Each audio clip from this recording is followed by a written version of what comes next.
Ahí se ve en la siguiente foto que ahí empezaron desde cero. Ahí no nacieron y empezaron a patear la pelota. Ahí tal vez los papás los pusieron a patear la pelota, pero ellos mismos no. Pero no llegaron a ser esos héroes del fútbol de la noche a la mañana. Y a través de la Biblia, nosotros vemos gigantes de la fe.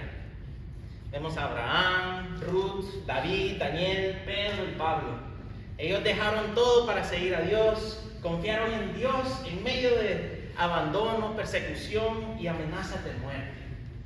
Y son personas que nosotros queremos tener una fe como ellos, tener una confianza tan segura como ellos, que Daniel durmió en medio de un foso de leones. Tan confiado estaba en Dios. Sin embargo, ni ellos llegaron a donde estaban de la noche a la mañana, sino que poco a poco, al crecer en su relación con Dios y al recibir de la gracia inmerecida de Dios, ellos fueron transformados. Así que ahorita estamos en esta serie de las prácticas espirituales o disciplinas espirituales. Ahí tienen diferentes nombres. Pero ahí vimos la semana pasada que estamos llamados a crecer espiritualmente, a posicionarnos para recibir la gracia transformadora que nos hace más a la imagen de Cristo. Y hoy el sermón está inspirado por un libro muy bueno que se llama Hábitos de la Gracia. Hábitos de la Gracia por David Matiz. Ahí está en español e inglés. Pero ahí vamos a ver cómo Jesús, él también hizo prácticas espirituales. Y vamos a ver el impacto que tienen la palabra, la oración y la comunidad sobre nuestras vidas espirituales. Entonces, primeramente, ¿qué son las prácticas espirituales? Son ejercicios que nos ayudan a enamorarnos más de Jesús. Están basadas en la Biblia y tenemos la historia de la iglesia que nos dan ejemplos de cómo las podemos hacer. Así que, mientras fijamos la mirada en Jesús, tenemos la libertad de ser creativos en cómo podemos practicar estas disciplinas espirituales para enamorarnos más. Pero, ¿cuál es el propósito de estas prácticas espirituales? Estas prácticas espirituales no son para ganarnos ni merecernos la gracia de Dios, porque Dios derrama su gracia sobre nosotros sin que lo merezcamos.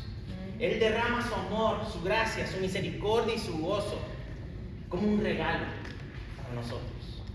Sin embargo, muchas veces pasamos tan distraídos en la vida que no estamos posicionados para recibir ese regalo. Ahí hace unas semanas hubo un evento de los estudiantes aquí en este lugar. Ahí hubo un montón de juegos inflables allá abajo y ahí pasaron el día jugando y al final del día regresamos aquí para una cena. Pero en ese momento cayó una tormenta bien grande y de repente apareció una gotera. Aquí nomás, ahí empezó a caer agua, ahí del techo, ahí en la siguiente imagen. Ahí tal vez le ha pasado a la casa o algo que ahí empieza a gotear. Y uno anda buscando cubetas, buscando pailas para atrapar esta agua. Así que apareció ahí y estaba goteando por todos lados. Y al principio no sabíamos exactamente dónde poner las cubetas, porque ahí hay uno tiene que ponerlas por ahí para ver si es que lo atrapa. Pero luego uno lo posiciona bien y ahí atrapa el agua que está cayendo. Ahí las prácticas espirituales funcionan de una manera similar. Las prácticas espirituales son el medio a través de la cual nos podemos posicionar para recibir la gracia de Dios que Él derrama sobre nosotros. Dios nos inunda con su gracia, la cual nos llena de gozo en medio de cualquier circunstancia y nos fortalece en medio de tribulación. Pero lo que hacen estas prácticas espirituales es que nos posicionan para recibir esta gracia. En vez de andar distraídos haciendo otras cosas, nos centra en Jesús para que podamos recibir esa gracia que Él nos da libremente. Y así que también podemos tomar a Jesús como ejemplo. Hay algo asombroso de Jesús, es que Él también formó hábitos espirituales para mantenerse conectado con el Padre. Ahí Él era completamente Dios y completamente humano. Jesús, aún siendo eso, Él padeció todo lo que nosotros padecemos. Ahí en Hebreos 2, versículo 17 al 18 dice: por lo tanto, Era necesario que en todo sentido Él se hiciera semejante a nosotros, sus hermanos, para que fuera nuestro sumo sacerdote fiel y misericordioso delante de Dios. Entonces podría ofrecer un sacrificio que quitaría los pecados del pueblo. Debido a que Él mismo ha pasado por sufrimientos y pruebas, puede ayudarnos cuando pasamos por pruebas. Él pasó por todo. Luego en Hebreos 4:15 dice: nuestro sumo sacerdote comprende nuestras debilidades, porque enfrentó todas y cada una de las pruebas que enfrentamos nosotros. Sin embargo, Él nunca pecó. Él era completamente humano y pasó por las pruebas que nosotros pasamos. Él tuvo necesidades, Él tuvo hambre, tuvo sed, Él tenía que dormir, Él buscó amistades, necesitaba esa comunidad también. Y Él también tenía necesidades espirituales. En Lucas 5, ahí nos dice este pasaje. Ahí después de haber sanado a alguien y decirle que no le dijera a nadie, vemos en el versículo 15, dice: sin embargo, a pesar de las instrucciones de Jesús, la noticia de su poder corrió aún más, y grandes multitudes llegaron para escucharlo predicar y ser sanados de sus enfermedades. Así que Jesús muchas veces se alejaba al desierto para orar. Ahí en medio del ministerio, en medio del alboroto que estaba sucediendo, en medio de la necesidad que de verdad tenía el pueblo, Jesús todavía reconocía que necesitaba reconectarse con su Padre. Reconocía que necesitaba ese tiempo a solas, y lo hacía constantemente. Muchas veces se alejaba al desierto a orar. Ahí, por ejemplo, entre casados, tenemos que tener tiempo a solas con la pareja. Ahí es bueno pasar tiempo con parientes, bueno pasar tiempo con amigos, o hacer ministerio juntos, o trabajar juntos, o jugar con los niños también juntos. Pero se necesita ese tiempo a solas con la pareja también, porque esa relación es importante, y estar en esa conexión juntos, eso fortalece esa relación.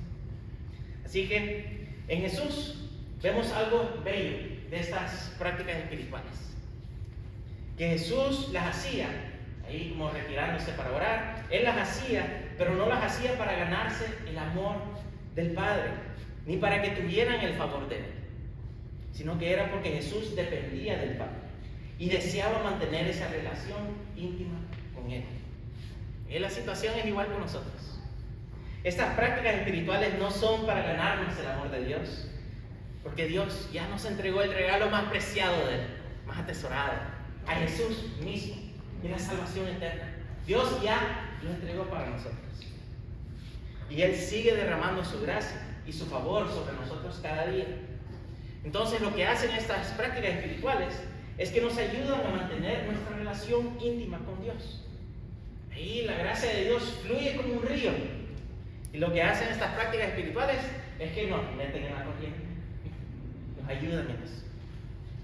Y hay muchas de estas prácticas que podemos hacer. Pero en general, las primordiales se pueden categorizar en 3 grupos. El primero, la palabra, las escrituras. Segundo, la oración. El tercero, la comunidad. Entonces, primero, la palabra, en las escrituras. Ahí vemos que Jesús mismo se metió en las escrituras. En ese tiempo solo tenían el Antiguo Testamento, pero Jesús lo tenía memorizado. Eran las escrituras, la misma palabra de Dios. Y Jesús, siendo el verbo hecho carne, la misma palabra de Dios, Él también se metía a fondo en esto. Ante la tentación en el desierto, ahí el diablo lo estaba tentando. ¿Y cómo respondía Jesús? Escrito está. Y se había memorizado esos pasajes. Le respondió al enemigo con esos pasajes. También cuando Él empieza su ministerio, en Lucas 4, ahí regresa a Nazaret, su aldea donde creció, y se va a la sinagoga, y en el día de descanso se puso de pie y leyó las escrituras. Ahí leyó de Isaías. Luego en el Sermón del Monte y a lo largo de su ministerio Él explica diferentes pasajes. Ahí les enseña a la gente cuál es el espíritu de la ley. Les explica lo que significaba las escrituras. Jesús estaba saturado por la ley. Y de igual manera, la palabra de Dios sigue siendo importante para nosotros. Ahí 2 Timoteo 3, versículo 16 al 17 dice: toda la escritura es inspirada por Dios y útil para enseñar, para reprender, para corregir y para instruir en la justicia, a fin de que el siervo de Dios esté enteramente capacitado para toda buena obra. Y toda la Biblia, toda escritura es inspirada por Dios y nos ayuda a crecer en nuestro caminar espiritual, nos ayuda a crecer espiritualmente. Y sigue siendo importante, porque la Biblia es el fundamento sobre el cual formamos nuestras creencias. Es la regla con la cual comparamos nuestras vidas. Ahí los hermanos que trabajan en la construcción, ahí una de las herramientas principales es la cuerda y el nivel. Que si uno no tiene eso, sale toda panda la pared. Ahí calculan todo, miden todo, ahí lo chequean una y otra vez, ponen esa cuerda de un lugar al otro y se aseguran que esté bien nivelada, ahí con la herramienta del nivel. Y ahí pueden empezar a construir. Y cada vez que ponen una línea de ladrillos, por ejemplo, ahí le suben la cuerda, lo traen parejo otra vez para medirlo, para comparar. Comparan lo que están construyendo con este estándar, la regla, lo comparan. Mantiene alineado el proyecto desde el principio hasta el final. Y la Biblia para nosotros es el fundamento de todo lo demás que nosotros creemos. Nos mantiene alineados. Por ejemplo, si alguna vez se ha preguntado qué dice la Biblia acerca de algún tema, ahí por ejemplo, no sé, ¿qué dice la Biblia acerca de las drogas, digamos? ¿Qué dice la Biblia acerca de las drogas? Si uno se pone a investigar en la Biblia, no aparecen drogas en la Biblia. Entonces, ¿cómo debemos de entender? ¿Cómo debemos de acercarnos a ese tema de drogas? ¿Cómo debemos de tratar con personas que están luchando con drogas? ¿Cómo lo hacemos? Ahí unos hermanos cristianos, los metodistas, otra tradición cristiana, pero los metodistas tienen una manera de analizar el mundo y diferentes cosas de teología, pero le llaman el cuadrilátero wesleyano. Ahí, si se enfrentan con un problema como esto, ahí ven que se puede analizar a través de las escrituras, a través de la tradición, así que ¿qué es lo que dice la iglesia acerca de esto a lo largo de la historia? A través de la razón, tiene sentido lo que uno está pensando, y también la experiencia. ¿Cuál es la experiencia de Dios? Eso también importa. ¿Cuál es la experiencia que el Espíritu Santo le ha dado a uno también?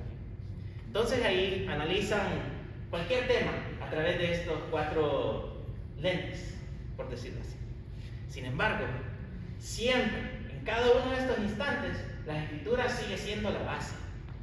Ahí las escrituras analizan la razón, las escrituras analizan la tradición, las escrituras analizan la experiencia. Ahí todo lo que nosotros pensamos lo tenemos que revisar, tenemos que pensar y leerlo a través de la Biblia. Entonces, aun si algo no aparece explícitamente en la Biblia todavía nos puede proveer principios que nos pueden dirigir a cómo entender esos temas. Entonces, ya que la palabra de Dios es tan importante para nuestras vidas, ¿cómo lo podemos poner en práctica? ¿Qué tipo de prácticas espirituales podemos hacer? Ahí tal vez uno lee la Biblia. Ahí pone un tiempo aparte en el día y lo lee. Tal vez tiene la Biblia de leer al año, o tal vez lee pasaje por pasaje. O quizás le cuesta poner atención a la Biblia. También existen Biblias en audio. Ahí puede estar trabajando, manejando y escuchando la palabra. Hay otra manera de meterse a la palabra.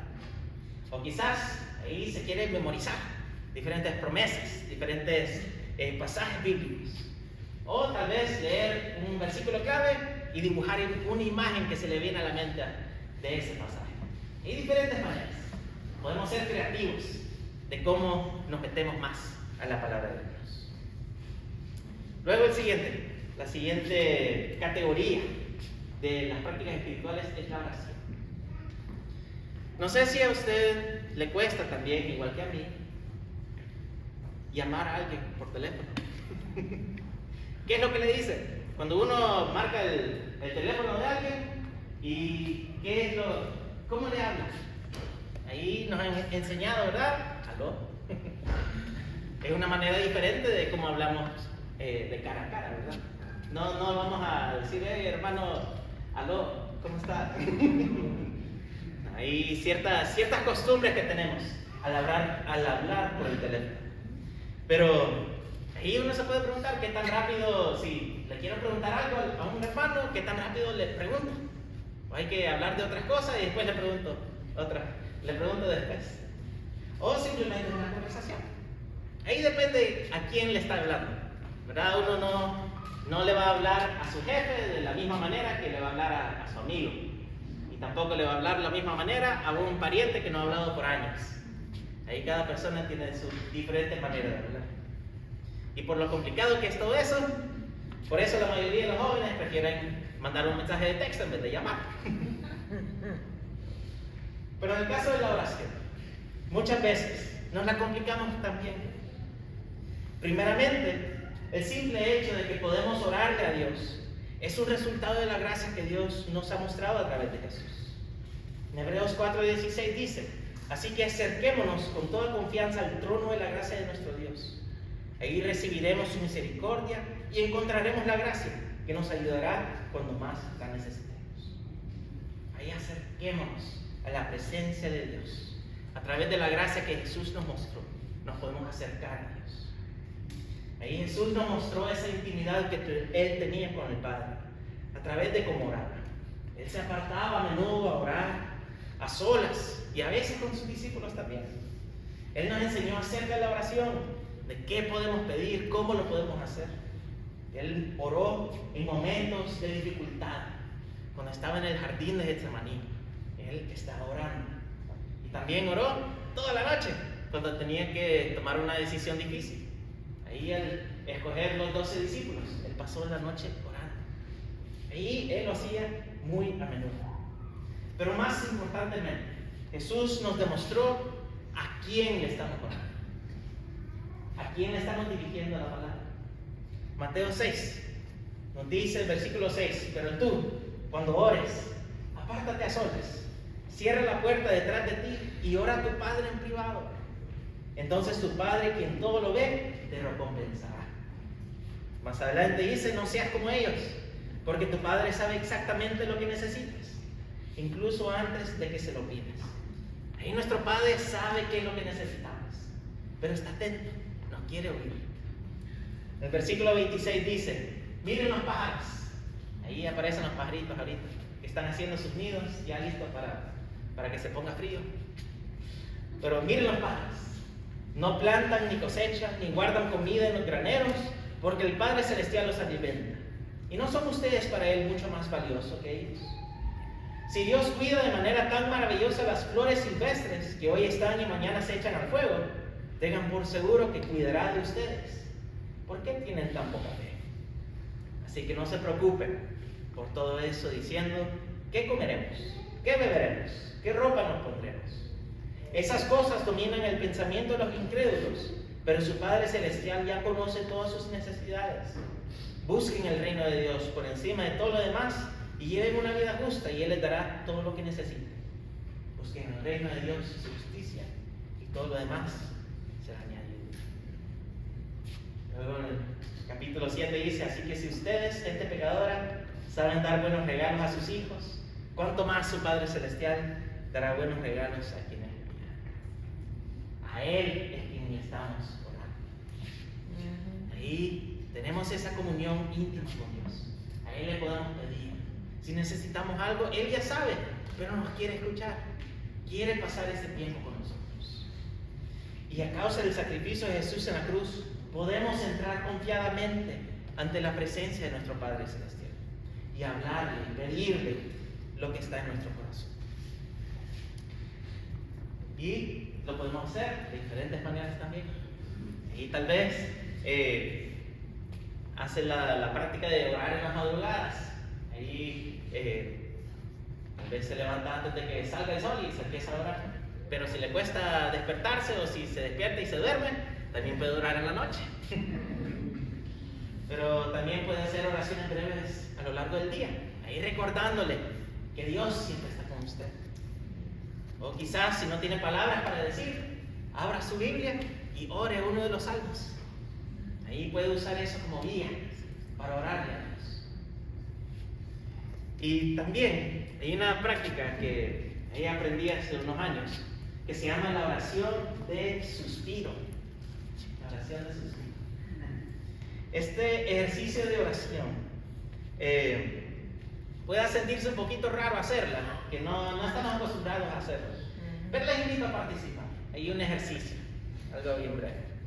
Pero el objetivo de esta práctica es orar una frase bien simple, una oración, una frase simple e íntima acerca de un deseo suyo hacia Dios. Entonces, requiere dos pasos, dos diferentes pasos. El primer paso es respirar para adentro y el segundo paso, respirar para afuera. Probemos una vez más. Paso 1, el paso 2. Ahora, vamos a juntar algo a la par de esas dos cosas. Cuando respiremos hacia adentro, clamémosle a Dios con un nombre bíblico. Hay un nombre de Dios, de la Biblia, una imagen que se le viene de Dios a su vida, como amado Padre o mi pastor. Hay un nombre de Dios. Entonces, al respirar para adentro, dice el nombre de Dios.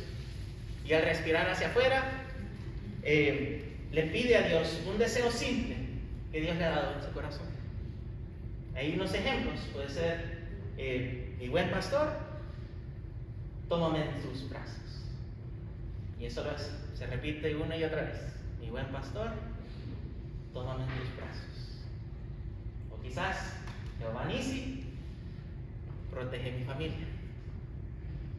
O agua de vida, renueva mi ser. Ahí primero un llamado a Dios. En segundo lugar, una petición personal. Y usted lo puede hacer ahí como de tarea, se los dejo. De formar su propia oración como estas. Y usted mismo escoge el nombre de Dios y su petición y la repite, entregándole todo lo que esto representa. Porque son pocas palabras, ¿verdad? Pero puede representar mucho más que está en su corazón. Y lo bonito es que Dios ya sabe qué es lo que está en su corazón.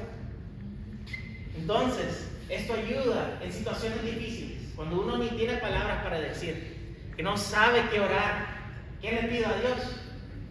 Y con esta práctica espiritual, uno ya tiene eso acostumbrado, ese hábito, y solo dice esas pocas palabras, esa oración tan simple, pero profunda y íntima que pueden tener con Dios. O también si su corazón está bien alborotado y estresado y quiere centrarse en Dios, esta práctica le puede ayudar a relajar su corazón, al acordarse de que cada aliento es un regalo de nuestro Padre amado. Entonces, primero respira hacia adentro y respira hacia afuera.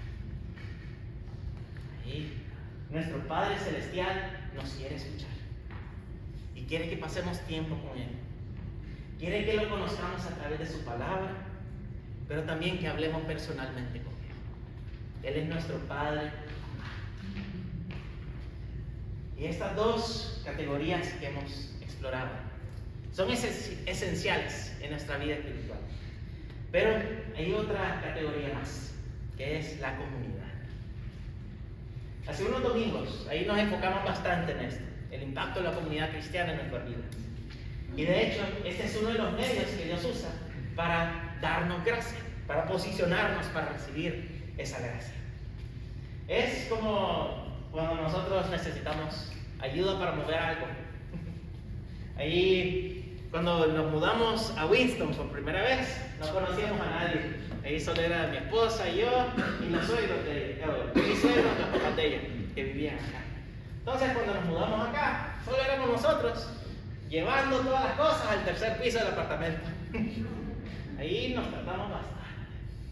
Pero hace varios años nos mudamos a una casa y ahí varios hermanos nos ayudaron a mover todo eso.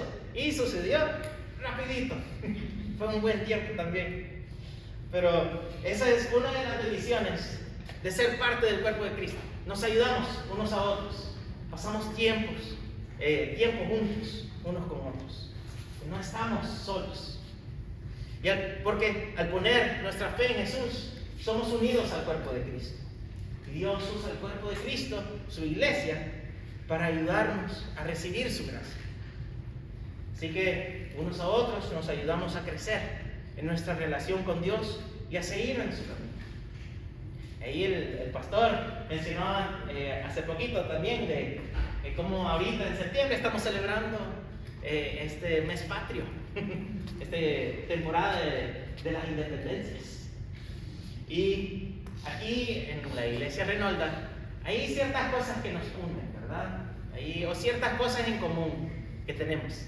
Hay muchos hermanos de México, algunos de Honduras, unos de Brasil, pero todos tenemos diferentes idiomas, dialectos, diferentes nacionalidades, diferentes culturas. Aún dentro de México me fascina conocer las diferentes culturas que existen dentro de México. Pero lo que nos une como iglesia es Jesucristo. Amén. Es Jesucristo y la gracia que Él nos ha dado.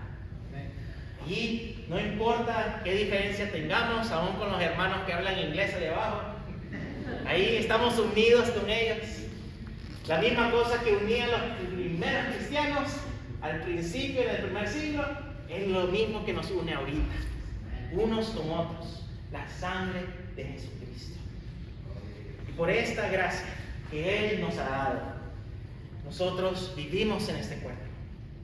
Por eso se repite muchas veces en la Biblia la importancia de la comunidad, de estar conectados unos con otros.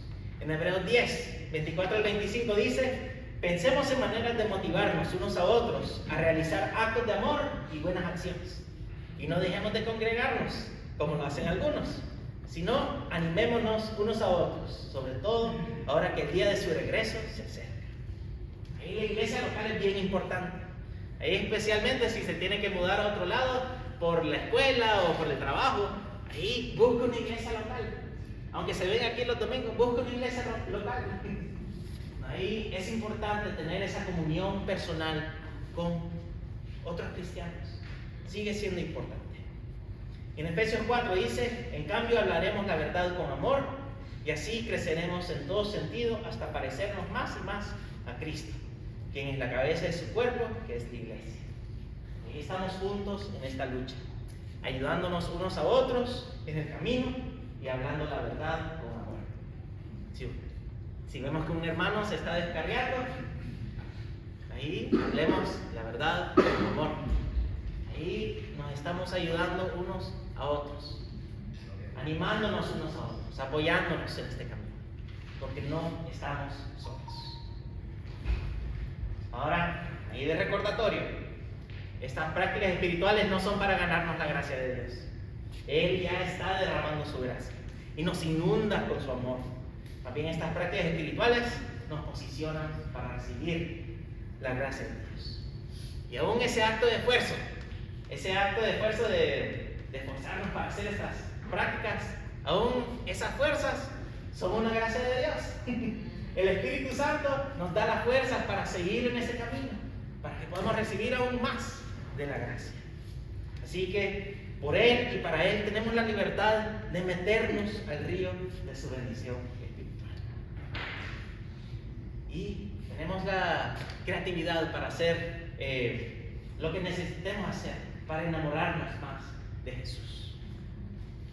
Y tal vez si usted ha tratado de hacer estas prácticas espirituales, ¿verdad? De leer la Biblia cada mañana, de orar en la noche, y se cansa, porque es difícil, ¿verdad? Es difícil formar estos hábitos, especialmente al principio. Pero en el siglo XIV, allá, en los años de allá, en el siglo XIV hubo una monja llamada Teresa de Ávila. Ella fue una mujer extremadamente inteligente, que si uno se pone a leer lo que escribió, cuesta leerlo. Pero también era extremadamente sabia. Ahí da unos consejos maravillosos. pero en uno de sus libros explicó el proceso de cómo crecer en la oración. Y para nosotros, esto también se puede aplicar a las diferentes prácticas espirituales. Pero ella lo explica de la siguiente manera: que nuestra vida espiritual es como un jardín. Y las prácticas espirituales son lo que riegan con agua ese jardín. Entonces, ahí estamos con las prácticas espirituales, dando agua a nuestro jardín espiritual.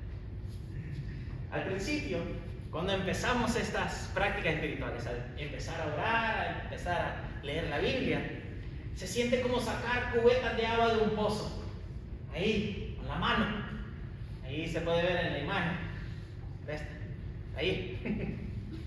Ahí al principio se siente así, ¿va? Mucho esfuerzo, mucho trabajo de, no, tengo que leer la Biblia otra vez, tengo que orar, quiero comer de un solo.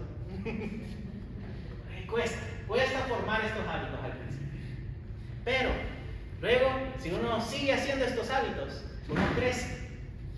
Y es como si uno instala engranajes y tubería en el pozo. Ahí empieza a sacar el agua con la bomba. Ahí se siente menos trabajoso que sacarlo con la cubeta, pero todavía toma esfuerzo. Pero si uno sigue, uno crece aún más y se vuelve como un río que se desborda. Ahí mucho más fácil. Y finalmente uno llega a tal madurez espiritual que la práctica espiritual es como una gran lluvia que Dios derrama sin mucho trabajo nuestro. Como una lluvia cae. Ahí empieza con mucho trabajo, pero a la medida que lo hacemos, se hace más fácil. Puede que sea difícil empezar, puede que sea difícil aquietarse para orar, o detener su día para leer la Biblia, o arriesgarse a pedirle a alguien que ore por usted. Va a ser difícil al principio, pero Dios nos da la fuerza para seguir adelante. Y a la medida que avancemos, a la medida que sigamos en estas prácticas espirituales con pasos pequeños, lo más fácil se va a hacer convertirlos en hábitos espirituales en nuestras vidas. Amén. Ahí Cristo nos ha dado la libertad y el poder para ser transformados a su imagen, poco a poco. Ahí Messi y Cristiano Ronaldo no llegaron a donde estaban de la noche a la mañana. Ahí práctica tras práctica. Ahí entrenamiento tras entrenamiento, ejercicio tras ejercicio, poco a poco. Y así llegaron a donde estaban. Y si nosotros, por la gracia de Dios, nosotros podemos crecer cada día para parecernos más a Cristo. Podemos posicionarnos mejor para recibir la gracia de Dios. Y todo esto lo hacemos por el poder de Dios en nosotros. Así que metámonos en su palabra. Acerquémonos con confianza a la presencia de Dios, a nuestro Padre amado, y compartamos los gozos y las luchas con el cuerpo de Cristo, porque todo ha sido por gracia. Nosotros no merecemos el amor de Dios, sin embargo, Dios vino, nos amó primero. No merecemos la gracia de Dios porque no somos perfectos, pero por eso vino Jesús. Él vino a vivir una vida perfecta por nosotros, para cumplir la ley, para derrotar el pecado, para que a través de la cruz, a través de su sacrificio en la cruz y su resurrección, Él pueda darle vida eterna y salvación y libertad a toda persona que cree en Él. Así que hermanos, todo esto es por gracia. Nuestra justificación es por gracia. Nuestra santificación es por gracia. La manera en que crecemos espiritualmente es solo por el poder del Espíritu Santo. Así que nosotros hagamos estas prácticas espirituales por la fuerza y la gracia de Dios. Hagámoslo. Y por la gracia seremos glorificados con Cristo. Porque todo ha sido por gracia y siempre será por gracia. Todo para la gloria de Dios. Amén. Y ese es el Evangelio. Vamos a orar. Señor, te damos gracias por tu misericordia.